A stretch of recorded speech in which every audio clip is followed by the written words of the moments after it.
Qawaid Fiqhiyyah are general Islamic legal principles that function as a framework to simplify legal ruling and guide scholars in addressing new and emerging issues. Islamic jurists have identified five major universal principles known as Al-Qawaid Al-Kubra. These are Al-Yaqin la yazulu bil-Shak, Al-Mashaqqah tajlib al-Taysir, La darar wa la dirar, Al-Adah Muhakamah, and Al-Umur bil Maqasidah. It is important to note that Al-Aslu fi al-Asya al-Ibaha is not included among these five major principles. Rather, it is a subsidiary maxim derived from principles such as La darar wa la dirar and Al-Adah Muhakamah. This legal maxim is applied primarily to worldly matters such as trade, contract, muamalat, technology, and newly developed tools. However, it does not apply to ibadat madhah, as acts of worship cannot be altered or introduced without clear textual evidence. Dalil. It is also not applicable to matters that are explicitly prohibited in Sharia, such as riba, gambling, alcohol, and horror. Overall, this maxim offers flexibility in the area of muamalat, but it cannot be used to justify what Sharia has clearly forbidden or to modify established ruling of worship. The maxim Al-Aslu fi al-Asya al-Ibaha means that the original ruling of any matter is permissibility unless there is clear evidence proving its prohibition. Its scope is limited to worldly affairs, al-umur al-dunyawiyah, including trade, contract, business activities, technology, and social interaction. In the field of muamalat, this maxim functions as a source of legal flexibility, allowing economic activities to operate in a practical and rational manner while remaining within Sharia principles. It also supports innovation in Islamic finance, banking, and digital commerce, such as the use of e-wallet, online platform, and digital contract. In today's context, this principle enables Muslims to participate confidently in modern economic system while upholding Sharia, thereby promoting sustainable economic development and innovation. Next, I will discuss about the Quranic verse and hadith related to the Islamic legal maxim. The verse of the Quran and hadith are divided into two. For the first verse of the Quran is through the words of Allah Subhanahu wa Ta'ala in Surah Al-Baqarah, verse 29. Bismillahirrahmanirrahim. هو الذي خلق لكم ما في الأرض جميعا ثم استوى إلى السماء فسواهن سبع سماوات وهو بكل شيء عليم. Meaning, He is Allah who created for you all that is on the earth, and He willed to create the heaven. So He made it seven heaven, and He is all knower and all things. This verse explains that all of Allah Subhanahu wa Ta'ala creation on this earth, whenever in the form of raw material, natural resources, technology, facilities, or anything that exists, are provided for the use and benefit of humans. Therefore, scholars have issued a rule that the original law of everything related to worldly life is obligatory. This is because Allah Subhanahu wa Ta'ala clearly states that everything on earth is for you, that is to be used and utilized for current need as long as there are no specific evidence that prohibits it. The second verse of the Quran is through the words of Allah Subhanahu wa Ta'ala in Surah Al-A'raf, verse 32. Bismillahirrahmanirrahim. قل من حرم زينة الله التي أخرج لعباده طيبات من الرزق. Meaning, say, O Muhammad, who has forbidden the abandonment of Allah which He has brought forth for His servant, and the good and lawful thing of His provision. This verse show that Allah Subhanahu Wa Taala gives human a wide space to enjoy all form, all abdomen and good sustain on this earth. This directly reinforces the principle of the legal maxim of al-aslu fi al-ashya al-ibaha, which is that the original law for a matter is obligatory. Therefore, human cannot prohibit something based on custom and desire and their own view, because it can bring down slander. In fact, only Allah Subhanahu Wa Taala has the right to determine the law of halal and haram through valid Sharia argument. In this regard, all matter or things that are not prohibited for the Sharia remain in their original law, which is obligatory. Therefore, purchasing goods through e-commerce can be done without hesitation because it does not contradict Islamic law and does not cause harm to oneself or others, as long as the transaction is carried out honestly, legally, and in accordance with the principle of Sharia. Now, I will continue about hadith related to the Islamic legal maxim. The first hadith is the Prophet Muhammad sallallahu alaihi wasallam said, "Ma ahallallahu fahuwa halal, wa ma harrama fahuwa haram, wa ma sakta anhu fahuwa afwin. Maqbalu minallahi afiyatuhu fa innallaha lam yakun liyansa syai'an." Meaning, whatever Allah makes lawful is lawful and whatever Allah makes unlawful is unlawful. While whatever He keeps silent is forgiven. So accept forgiveness from Allah because Allah never forgets anything. This hadith explains that the halal and haram ruling are only determined by Allah Subhanahu Wa Taala through clear evidence, while matters that are not specifically mentioned or not published are considered as forgiveness and given leeway to Muslim to do without any sin. The Prophet Sallallahu Alaihi Wasallam assertion that Allah never forget anything show that the absence of a law on some matter is not due to negligence, but is a mercy and convenience from Allah so that humans are not burned without unnecessary prohibition. Therefore, scholars have determined that every new legal maxim of muamalat, such as e-commerce, platform or online transaction, must be original and not violate the principle of Sharia. So, with this, it is in line with the legal maxim of al-aslu fi al-ashya al-ibaha. The last hadith is the Prophet Muhammad sallallahu alaihi wasallam said, "Inna a'zamal muslimina jurman man sa'ala an shay'in lam yuharam, faharaman min ajalin mas'alatihi." Meaning, indeed, the greatest crime committed by Muslim is that anyone who questions something that is halal, then it is forbidden because of that question. This hadith emphasizes that something that was originally halal cannot be made haram, just because of someone's question or opinion, because it has changed the original law of a matter without Shara evidence, which is a great sin. Therefore, Muslims need to be careful in discussion halal and haram law, while not taking the attitude of adding or creating prohibition that have no basis because it can mislead themselves and others. In the context of fit muamalat, this hadith has support the legal maxim of al-aslu fi al-ashya al-hibaha, which emphasizes that the original law of a matter is permissible as long as there is no Shara evidence that forbids it. With that, Muslims are not burned with unreasonable regulation but are instead given convenience and justice in living their life. Assalamualaikum warahmatullahi wabarakatuh. My name is Nurika Shafika binti Mansur, number matric 303789. Today I will explain about case related to the Islamic legal maxim in fiqh al-muamalat the halal industry. Case first, In today's globalized world, e-commerce platforms such as Shopee, Lazada, TikTok and Zalora have made it much easier for Muslim consumers to access halal products.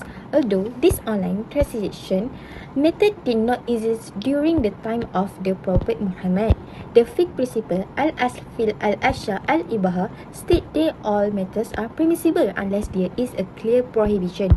Allah said in Surah Al-Baqarah verse 275, Wa ahallallahu la bay'ah wa harama riba. Allah has permitted trade and has forbidden usury.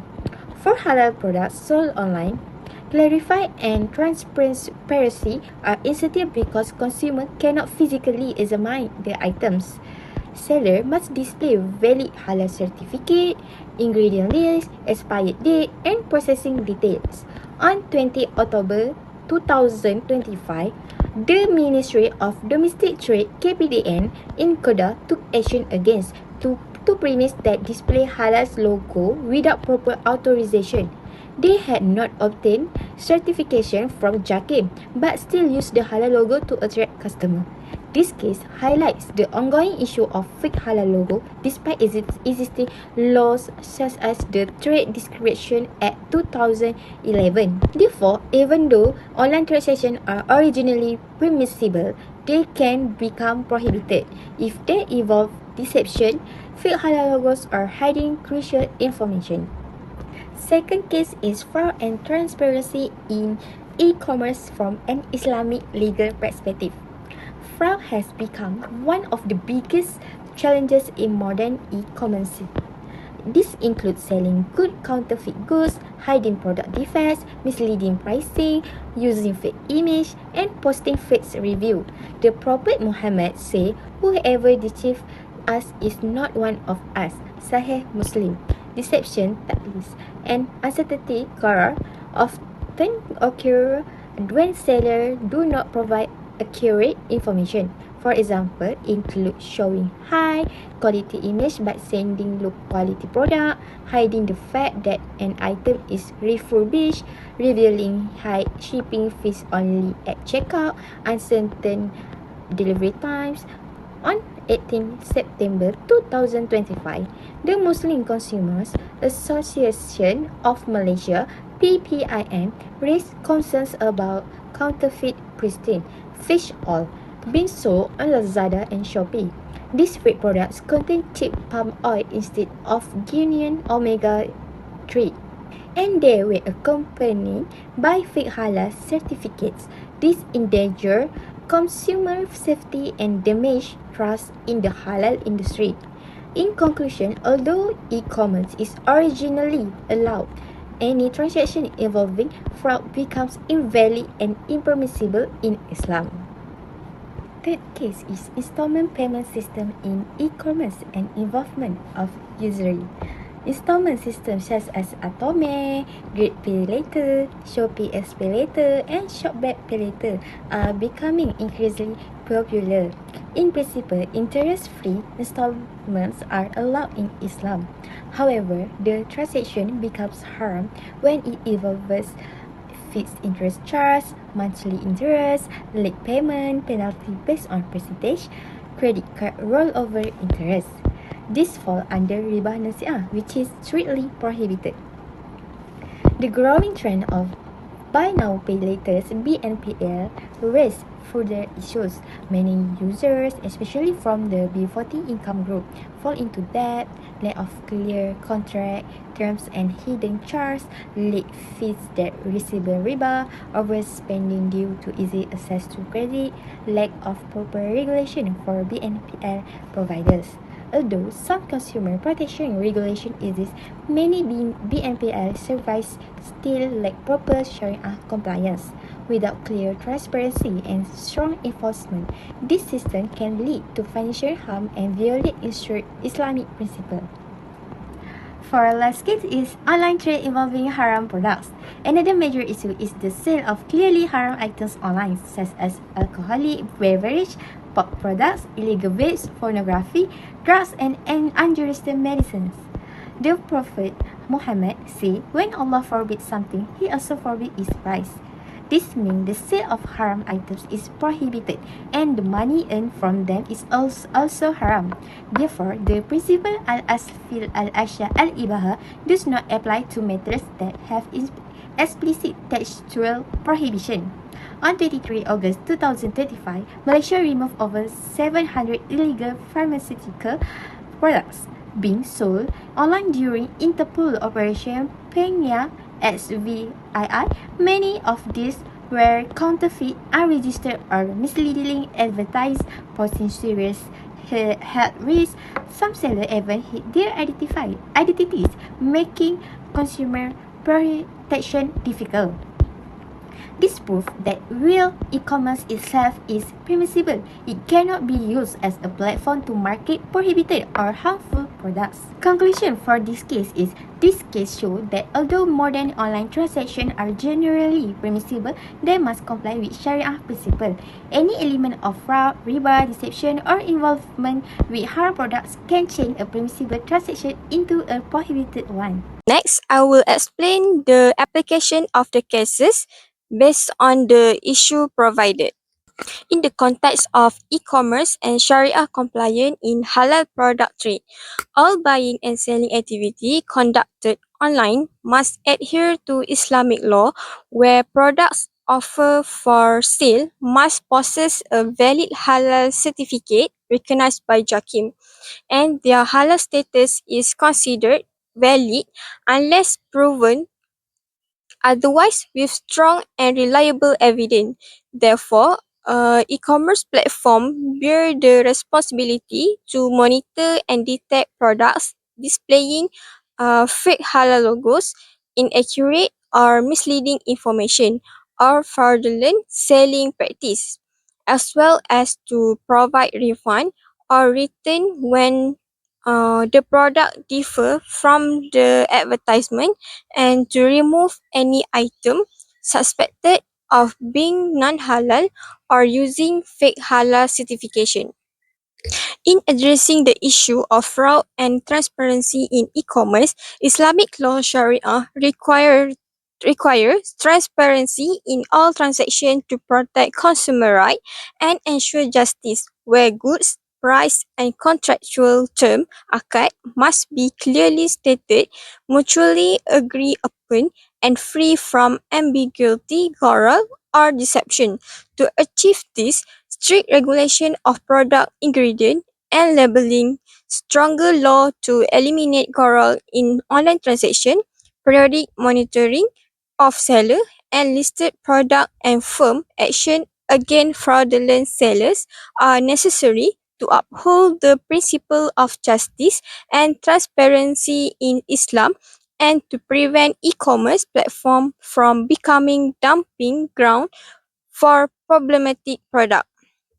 In the context of installment payment system in e-commerce, such arrangements are permissible harus according to the Mufti of the Federal Territory, as they are based on a sale and purchase contract rather than a loan al-qad, involving the sale of asset with deferred payment, where the price includes an agreed profit margin and all terms are mutually accepted by both the seller and the buyer.